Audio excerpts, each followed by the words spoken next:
Vai começar mais uma entrevista do Espiritismo BH. Esperamos que você goste. Muitas pessoas têm curiosidade a respeito da doação de órgãos e as suas implicações espirituais. Para nos ajudar a sanar as dúvidas, nós convidamos o nosso querido amigo Thales Onofre, que veio aqui aos estúdios do Espiritismo BH conversar conosco sobre esse assunto. Tudo bem, Thales? Tudo bem, nós agradecemos o convite, Marcelo. Esperamos que os esclarecimentos aqui sejam proveitosos para todos. Thales, qual que é a diferença entre transplante e doação de órgãos? Na verdade, eles estão intimamente ligados, Marcelo.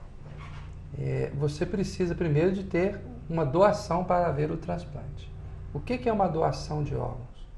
É quando você retira espontaneamente, por uma vontade livre da pessoa, um de seus órgãos, seja em vida ou seja após a sua morte, desde que em vida ela tenha tido o cuidado de fazer um consentimento, um livre consentimento. Então pode-se retirar um ou mais órgãos dessa pessoa ou tecidos, e então nós iremos para a segunda parte, que é o transplante desses órgãos, em que nós vamos pegá-los e vamos transplantá-los para um organismo que está necessitado deles, por N motivos. Existem, na verdade, muitos tipos de transplantes que nós podemos definir, conceitualmente. O primeiro tipo, nós temos a transplantação autoplástica. O que significa isso? É a transplantação para o mesmo organismo. Então, se você tira um tecido da sua pele, por exemplo, para fazer um enxerto, é um tipo de transplantação autoplástica. Esse é um primeiro tipo de transplante. Não precisa de um terceiro doador, de uma terceira pessoa. A transplantação heteroplástica entre organismos diferentes. Então, aí pressupõe que há um outro indivíduo envolvido doando os órgãos para um indivíduo necessitado, que é o receptor. A transplantação homoplástica, que é entre seres da mesma espécie. Por que tem essa diferenciação? Nós podemos, por exemplo, citar quando nós fazemos uma cirurgia cardíaca e trocamos uma válvula, por exemplo, cardíaca. Essa válvula pode ter o tecido suíno, ser de origem suína. Então, ela seria uma transplantação heteroplástica. Mas se nós pegamos entre indivíduos da mesma espécie, então nós temos a homoplástica. Nós temos a transplantação entre vivos e a transplantação de cadáver para vivo, que é uma outra forma de conceituar e definir o transplante. Bem, seria muito interessante nesse ponto a gente fazer alguns esclarecimentos que estão envolvidos com o transplante de órgãos, que são de ordem técnica e de ordem ética. De ordem técnica, nós podemos dizer que hoje a medicina desenvolveu a tal ponto que praticamente quase todos os órgãos podem ser transplantados. A gente vindo aqui de cima para baixo, no sentido crânio-caudal, nós vamos ter, que já é possível fazer já há muitos anos, o transplante de córneas. Nós podemos aqui nessa parte fazer o transplante de coração, de pulmão. Nós podemos já nessa região fazer o transplante de estômago, de pâncreas, de fígado, o transplante de intestinos. Podemos fazer o transplante de pele, podemos fazer o transplante de ossos, podemos fazer o transplante de medula óssea. Então, como nós podemos ver, praticamente todos os órgãos podem ser incluídos. 2 órgãos especificamente, ou 2 sistemas, eles são excluídos desse processo. Até por questões éticas também, e não só técnicas. O transplante de órgãos sexuais e o transplante de encéfalo. Do ponto de vista ético, porque eles estão naquilo que nós consideramos a fronteira da identidade. Eles são mais do que os outros órgãos, até do ponto de vista físico, identificadores da individualidade ou da personalidade encarnada. Então, preserva-se ou se reserva que eles não podem ser transplantados. Um outro ponto que a gente também tem que colocar nessa questão do transplante inicialmente, que é técnico, e que pode ser a preocupação de muitas pessoas, será que qualquer em qualquer situação, se pode tirar um órgão meu? Qual que é a condição clínica, ou qual que é realmente o critério para que possa se caracterizar um momento exato em que, ao mesmo tempo, eu estou definitivamente morto, não tenho mais chance de recuperação da minha vida e, portanto, posso ser um doador, e, por outro lado, que os órgãos que eu vou doar, eles sejam realmente aproveitáveis para o receptor. Então, a medicina foi aprimorando esses conceitos técnicos, avaliando essa situação, até que chegou no consenso de que é preciso constatar o que nós chamamos de morte encefálica. Então, a morte encefálica não é um conceito muito simples. Por quê? Porque tem uma série de critérios que precisam ser preenchidos para realmente nós diagnosticarmos a morte encefálica. Curiosamente, na pergunta de número 156 do Livro dos Espíritos, Kardec já anteviu isto, quando os Espíritos responderam que seria possível haver sangue nas veias circulando sem ter mais vida no organismo. E é justamente isso que ocorre na morte encefálica. Hoje, com os modernos recursos da ciência, nós podemos manter as funções vitais funcionando, por exemplo, uma respiração artificial, medicamentos e sistemas para ajudar a circulação a ser mantida também em níveis aceitáveis, de forma artificial, e, contudo, já não há mais a mínima possibilidade de vida para aquela pessoa, porque o cérebro, o encéfalo, o tronco encefálico já não estão mais funcionantes. E como é que nós constatamos isso? É preciso, então, que 2 neurologistas, de preferência que um não pertença à equipe do hospital e que não tenham relações diretas com a equipe de transplante, façam os exames neurológicos e eles diagnostiquem o coma aperceptivo, em que já não há mais reflexos do tronco cerebral, nem nenhum movimento relacionado a ele, e que não haja realmente nenhuma atividade, nem elétrica, nem metabólica, nem vascular do encéfalo. Isso precisa, obviamente, de exames complementares para definir isso.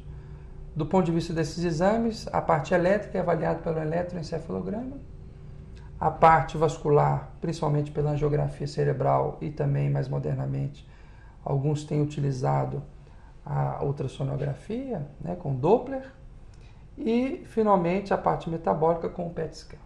Uma vez definido que não há mais nenhuma atividade encefálica, no intervalo mínimo de 6 horas, excluídas a hipotermia e as causas endócrinas e também medicamentosas, então o indivíduo está em morte encefálica e desde que seus órgãos estejam em condições de serem retirados, eles serão retirados pela equipe de transplante e então o transplante poderá ser realizado para o receptor. Thales, você poderia nos relatar um pouco sobre a história dos transplantes de órgãos no mundo? Sim, isso é uma coisa também interessante, né? Embora seja até mais uma curiosidade.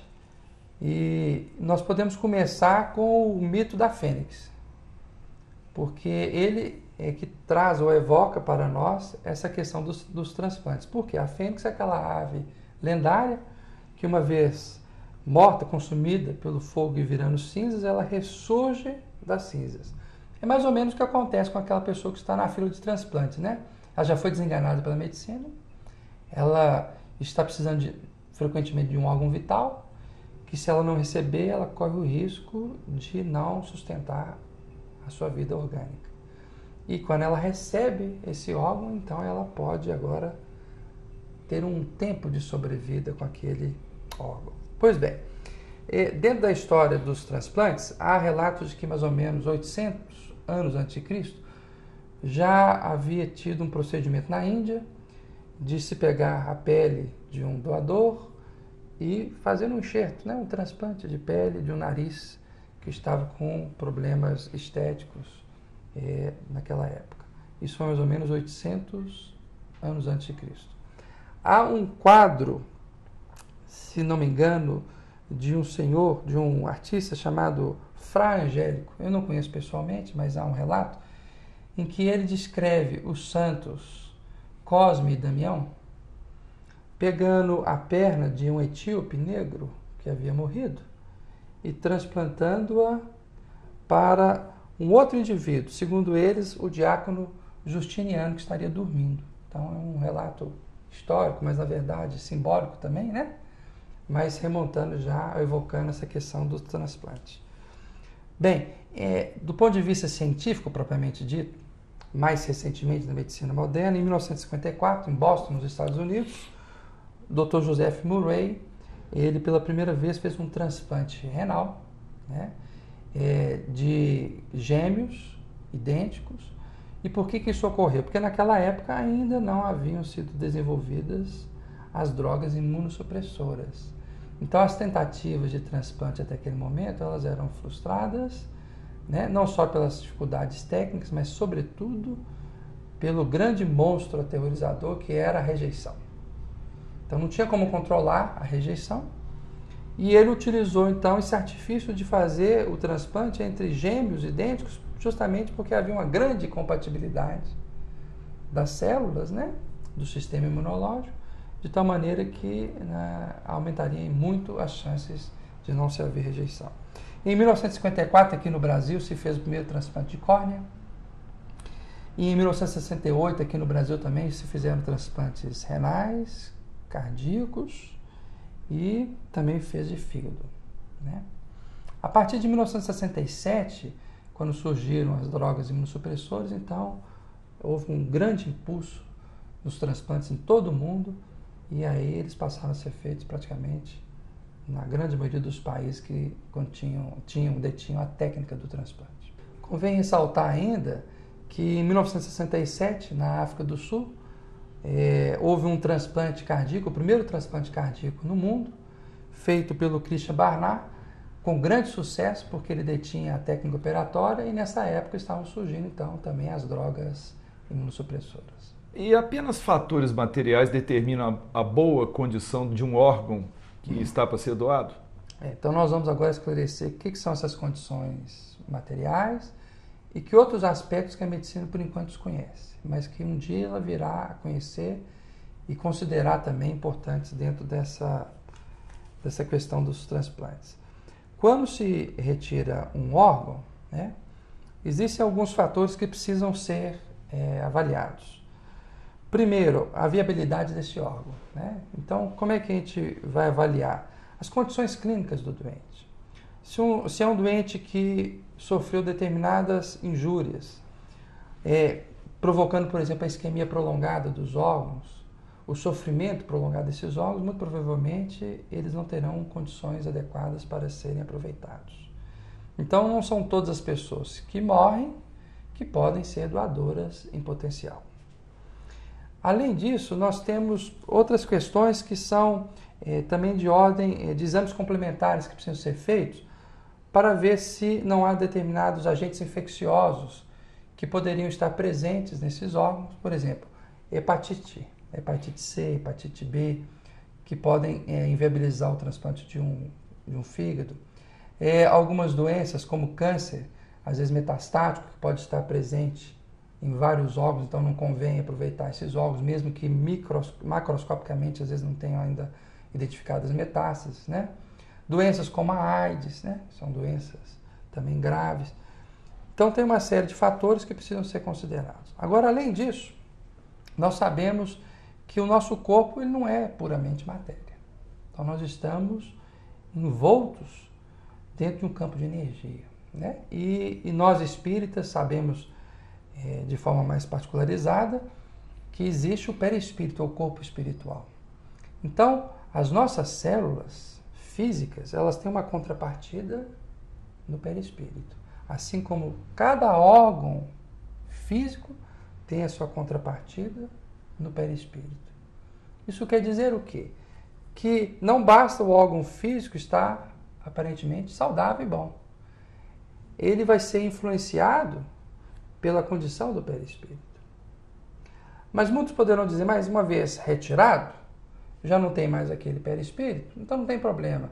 Mas fica uma assinatura energética, fica uma carga energética, principalmente naqueles primeiros momentos, que poderão ser importantes, inclusive, para definir processos às vezes, de rejeições superaguda, né, hiperaguda, das primeiras horas, dos primeiros dias também do transplante. Pessoas, por exemplo, que às vezes têm hábitos viciosos, perturbações profundas do psiquismo, pessoas que têm um profundo apego à vida, que estão revoltadas, às vezes algum tipo de morte que pode ter sido muito traumatizante, impregnou as células de determinadas cargas energéticas deletérias.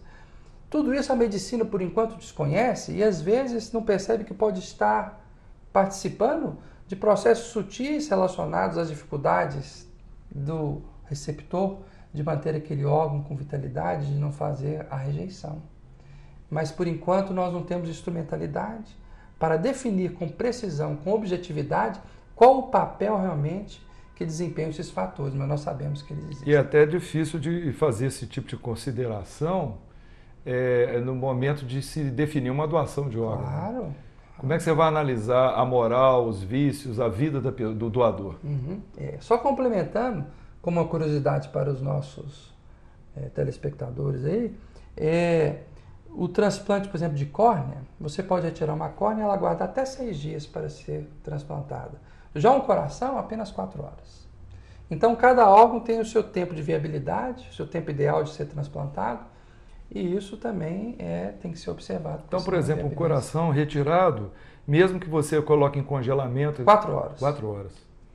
Em condições já ideais de acondicionamento. Então, é muito rápido. Como é que a medicina solucionou, então, a questão das rejeições que ocorriam após os transplantes de órgãos? Sim, essa questão é muito importante. Ainda hoje, a medicina tem um grande cuidado nesse aspecto. Para a gente responder essa pergunta, nós precisamos esclarecer primeiro como é que essa rejeição ocorre. Né? Então, nós temos dentro do nosso organismo, nosso sistema imunológico, e dentro desse sistema imunológico, especificamente, é um sistema que é o HLA. O que é esse HLA? Ele é como se ele fosse um colocador de crachás nas células. Então, ele vai identificando cada célula nossa, se ela é nossa ou se não é. De tal maneira que tudo aquilo que é externo, que não está identificado com o crachá, o sistema imunológico fala, opa, bem, isso aqui não me pertence, se não me pertence eu vou eliminar. Não faz parte do meu organismo. Então, esse sistema HLA é um sistema de histocompatibilidade celular. Então é preciso, de alguma forma, enganá-lo. Porque se nós não o enganamos, o órgão é destruído pelo sistema imunológico. Isso é que é a rejeição.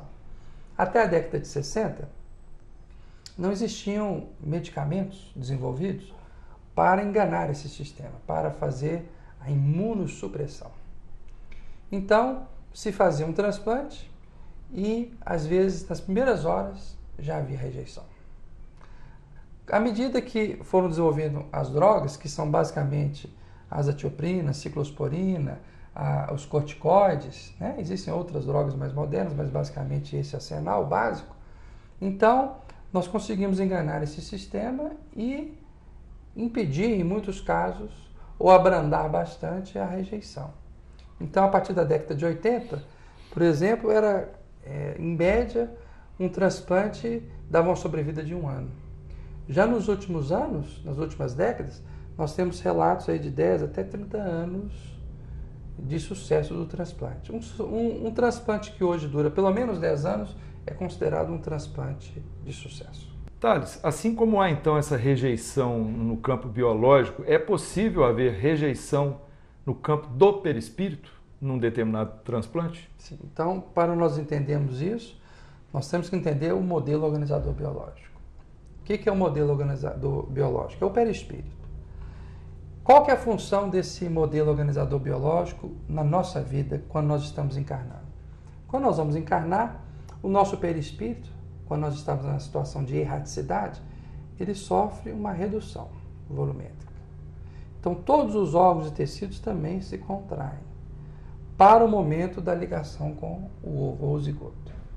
A partir daquele momento, ele vai coordenar toda a formação dos tecidos, a migração das células, a diferenciação das células, a formação dos órgãos, dos sistemas orgânicos do nosso corpo físico. De tal maneira que célula a célula é acoplada e se desenvolve nessa expansão do perispírito e ao mesmo tempo na formação, na embriogênese, e isso vai prosseguindo ao longo da vida. Então, nós já podemos inferir daí como que é estreita essa relação, esse laço, essa vinculação. Como que a célula física está subordinada aos campos de energia, aos processos sutis do corpo espiritual. De tal maneira que o funcionamento dessas células está sob o comando desse corpo, que por sua vez está sob o comando da mente, que é a sede do espírito. Quando nós retiramos um órgão de um doador, o que acontece? Temporariamente, esse órgão já perde esse comando.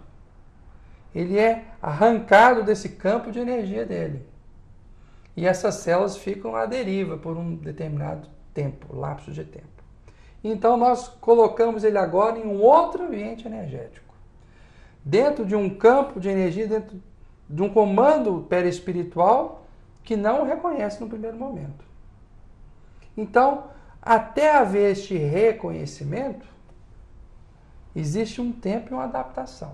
E esse reconhecimento ele pode ou não ocorrer. Por isso que vem o papel das drogas imunossupressoras, para que pelo menos no campo físico, de forma forçada, de forma às vezes até violenta, porque suprime as funções do sistema imunológico, não ocorra esta rejeição. Uma série de fatores aqui podem estar implicados. É possível o perispírito passar a comandar esse novo órgão, o perispírito do receptor, comandar o órgão do doador? Sim, em tese isso é possível. Mas vejamos, vamos ir para questões um pouco mais profundas. Por que aquele receptor estava sofrendo daquela enfermidade? Vamos pegar aqui, por exemplo, uma doença cardíaca ou uma doença renal terminal que já estava inviabilizando a função daquele órgão. Para ele chegar naquele ponto de inviabilidade funcional do órgão, houve uma causa. Os médicos eles vão afirmar que as causas são puramente orgânicas. É uma hipertensão que foi evoluindo e causou insuficiência cardíaca grave, ou causou uma nefropatia e depois uma insuficiência renal terminal. As explicações existem aos montes e existe essa parte física realmente. Mas nós espíritas, quando nós estudamos a etiopatogenesia das enfermidades, nós percebemos que por detrás, antecedendo essas alterações, existem questões de distonias do perispírito. Ora, quando nós transplantamos um coração, o perispírito receptor ainda pode ter nele as distonias nos centros vitais correspondentes. Como é que um centro vital em distonia, desequilibrado, vai conseguir comandar de forma adequada um outro coração, do qual ele não participou na sua formação, com o qual ele ainda não tem as vinculações energéticas, com o qual ele não está acoplado adequadamente? Deve ser um processo extremamente complicado e difícil esse ajuste. De tal maneira que a gente entende por que às vezes é difícil haver o sucesso do transplante. A Joana de Ângeles chega a afirmar que é necessária uma mudança mental, emocional do receptor para que ele mude o mapa de programações reencarnatórias dele, para que não ocorra então a repetição dos problemas e ele agora passa a cursar uma nova trajetória, aproveitando a sobrevida que aquele órgão pode proporcionar. Então, é possível sim haver rejeição do ponto de vista perispiritual e uma série de questões de ordem moral, de ordem energética estão implicadas. E um dia a medicina vai compreender. A parte dos imunossupressores compensa até um determinado ponto, mas não resolve todos os casos. É por isso que nós percebemos, em muitas das vezes, um insucesso da medicina, embora todos os cuidados sejam tomados. Você mencionou aí questões éticas e nós podemos também adicionar questões religiosas que podem ter sido pontos de dificuldade para a medicina. Como que a medicina enfrentou essas questões? É muito interessante, Marcelo, porque, em verdade, nós temos uma grande variedade de religiões, de culturas pelo mundo. Então, a gente imaginar que não existe uma homogeneidade entre essas culturas, esses países, essas crenças. Cada um vê de uma determinada maneira esse processo da doação e do transplante de órgãos. Então, se a gente pegar, por exemplo, alguns exemplos, para a gente não ser muito extenso, nós vamos pegar no judaísmo, os órgãos que são retirados do doador, eles têm que ser imediatamente utilizados. E eles prezam que o doador e o receptor, eles se conheçam. Saber de onde que é a origem e para onde que está indo. Porque não há como desviar isso no curso do caminho. Não há como pegar aquele órgão e deixar num banco de órgãos para o judaísmo. Então tem que ter uma direção já definida. E se não for aproveitado, ele é descartado. E se eu não tiver errado, eu acho até que na hora do sepultamento tem que estar junto no mesmo lugar. Acho que eu li alguma coisa assim também. Para os japoneses, eles têm uma dificuldade muito grande de aceitar, por exemplo, a morte cerebral, a morte encefálica. Então, por quê? Porque eles acham que a mutilação e as impurezas do corpo estão muito relacionadas com o destino após a morte. Então, é uma forma também cultural de crença que às vezes pode trazer alguns obstáculos. No hinduísmo, existe o hábito de fazer a cremação do corpo na integralidade. De tal maneira que o corpo ele é intocável. Então pode também gerar uma dificuldade. No islamismo, eles consideram que a integridade corporal está diretamente relacionada ou é uma condição sine qua non para o acesso à vida imortal. Né? Então, isso tudo gera alguns entraves, né? Que a gente pode chamar de preconceitos, mas na verdade são crenças religiosas. Os testemunhos de Jeová, eles têm uma dificuldade de aceitar a transfusão de sangue, mas já não têm de aceitar o transplante de órgãos. Então, já não há esse óbice. E mesmo para os espíritas, há uma série de dúvidas que são principalmente suscitadas justamente por essa questão perispiritual que nós podemos esclarecer se você achar que é conveniente. O transplante pressupõe, então, a retirada de um órgão de uma pessoa antes de sua deterioração. Mas isso pode prejudicar o recém-desencarnado, considerando o tempo de desligamento do perispírito com relação ao corpo físico? Bem, então isso é uma questão complexa que tem várias variáveis. Porque, em verdade, não existe uma regra fixa para isso. Nós podemos definir que existem vários tipos de desencarne. Nenhum desencarne é completamente igual ao outro. E por que isso ocorre? Pelas condições físicas propriamente ditas e também pelas condições espirituais daquele espírito que está desencarnando. O esperado para todos nós é que nós possamos utilizar esse corpo físico nosso o máximo possível, né? Pelo menos é o nosso desejo, chegar à velhice e a nossa morte ser por um desgaste natural desses órgãos e o esvaziamento vital que se processa ao longo da vida. Então, obviamente que se essa condição acontecer, não tem como fazer doação de órgãos, porque os órgãos já vão estar em estado de degeneração, já vão estar desvitalizados, não tem por que fazer transplante de órgãos em pacientes em idades avançadas, né? De ser doador. Bem, mas qual que é geralmente a condição do doador? São pacientes mais jovens, em geral, né? E nós estamos falando aqui que existem dois tipos de doador, o doador vivo e o doador cadáver. Apesar da sua pergunta estar mais direcionada à questão do doador cadáver, nós queremos fazer um parênteses, né? Que o doador vivo, ele geralmente não tem nenhum problema do ponto de vista de mutilação do perispírito. Por quê? Porque ali não é um ato que ele está se autoflagelando. Ele não está se imputando nenhuma coisa prejudicial.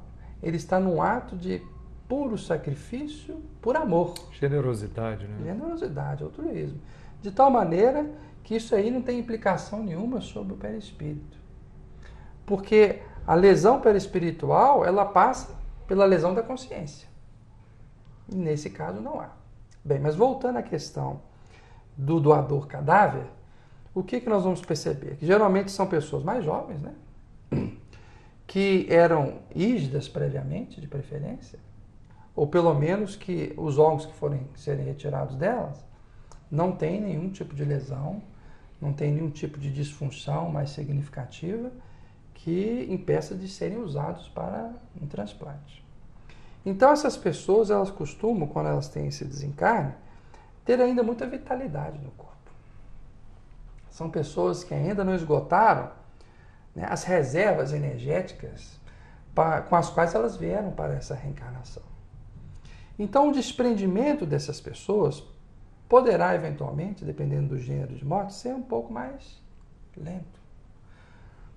Vamos resgatar aqui alguns conhecimentos que nós temos, por exemplo, dos suicidas. Naquele livro da Ivone Pereira, né, Memórias de um Suicida, nós temos um relato minucioso de como que é o sofrimento do suicida. Então, é uma pessoa que estava cheia de energia, os órgãos todos funcionando muito bem, mas ele abandona a vida de uma forma criminosa. O que acontece? Ele fica ligado àquele corpo físico enquanto for necessário o processo do esvaziamento vital, pelo tempo correspondente à vida que ele ainda teria. E uma vez, então, feito esse esvaziamento, então ele se desprende definitivamente. Então, às vezes, pode demorar muitos anos ou décadas. Então, é uma coisa muito dolorosa, o que implica, inclusive, aqueles ecos dele sentir os processos da decomposição cadavérica e de ficar relembrando, né, as lesões que ele provocou para exterminar a vida. Então, nós já podemos pressupor que não é um bom doador, né? Vai ainda aumentar mais o sofrimento e talvez não seja aconselhável um suicida ser um doador de órgãos. Bem, mas a pessoa que não quis morrer, mas veio a falecer, seja através de um acidente, seja através de um evento agudo, mórbido, que acometeu os órgãos vitais ou provocou a morte encefálica por N motivos, e aí alguns órgãos poderão ser aproveitados.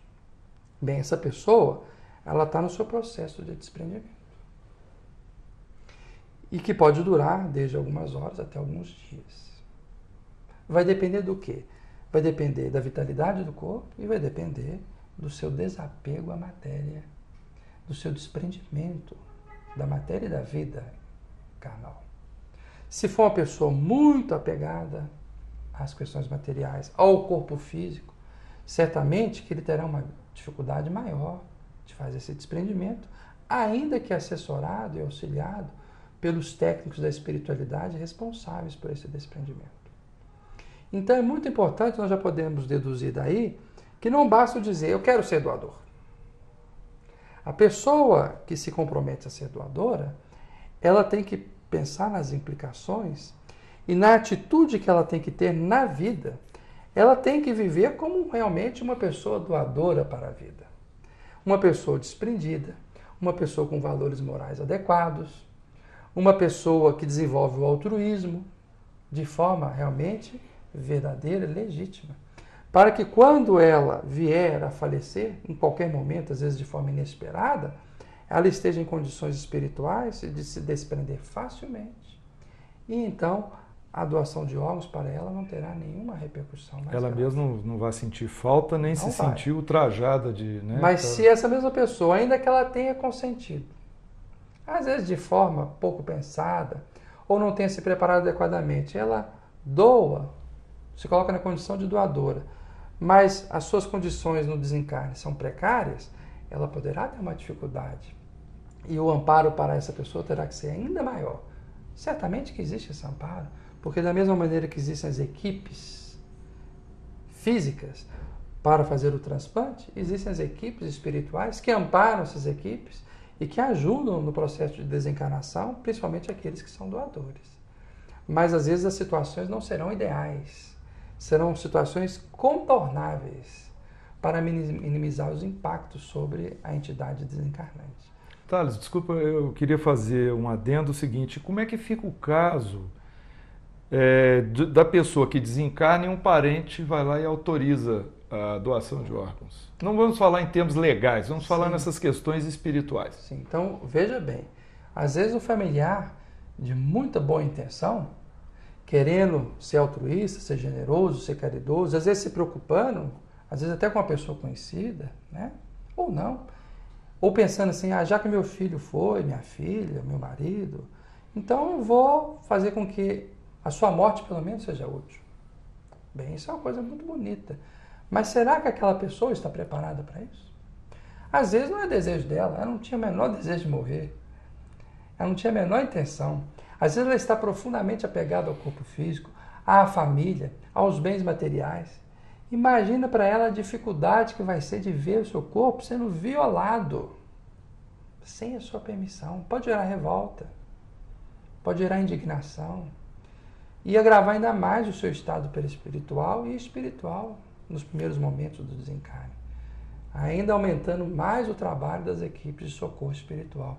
Então, o conveniente mesmo é que isso não ocorra, que as coisas sejam conversadas antecipadamente, que nós saibamos antecipadamente qual que é o desejo dos nossos parentes, né? Dos nossos filhos, dos nossos irmãos, dos nossos parentes mais próximos, se eles escreveram, expressaram verbalmente, né, de alguma maneira, o desejo de serem ou não doadores e respeitarmos esta decisão, para que nós não possamos, então, infligir sofrimento a ele, pensando em resguardá-lo ou salvar outras vidas. Bem, Thales, então, para a gente encerrar o assunto, por enquanto, vale a pena ser doador de órgãos? Bem, em princípio, sempre vale a pena. Toda atitude caritativa, ela é meritória e nós devemos buscar exercê-la. Agora, é preciso que as pessoas tenham consciência da sua decisão, das implicações e consequências da sua decisão. Porque ser doador de órgãos implica em nós reafirmarmos um compromisso pessoal de vivermos bem. Tanto do ponto de vista físico, porque se nós não vivemos bem, nossos órgãos não estarão em condições de serem aproveitados. Então, ter uma vida saudável do ponto de vista de hábitos, de alimentação, de atividade física, de não termos vícios, de sermos regrados, evitando as paixões e assim sucessivamente. Então, isso já é uma proposição de longo alcance. Além disso, nós temos os cuidados mentais e emocionais para que os nossos campos perispirituais estejam em harmonia, justamente para facilitar ao máximo o equilíbrio dos órgãos que vão depois serem aproveitados. Então, ser doador implica em nós nos propomos sermos pessoas dignas, pessoas corretas, pessoas de integridade moral, pessoas de vida ilibada.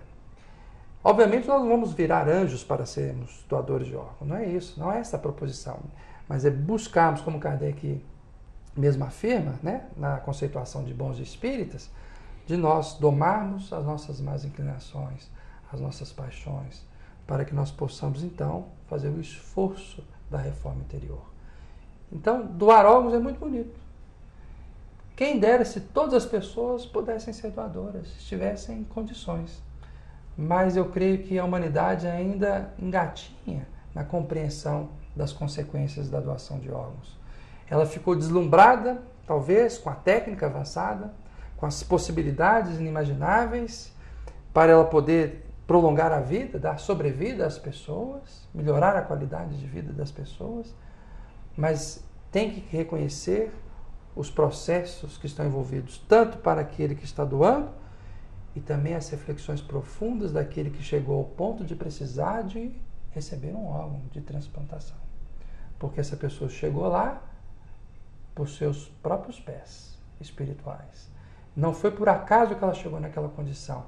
Então, se ela recebe, né, uma sobrevida, se ela tem um tempo adicional pela misericórdia de Deus e pela técnica dos homens, ela tem que refletir sobre o que ela vai fazer a partir daquele momento. Porque, literalmente, é uma nova vida, tanto do ponto de vista físico, quanto do ponto de vista de propostas espirituais. A gente agradece e esperamos ter esclarecido um pouco sobre este tema tão palpitante e importante. Thales, muito obrigado, viu? Então, o que achou desta entrevista? Dê a sua opinião acessando o Fale Conosco. Até breve!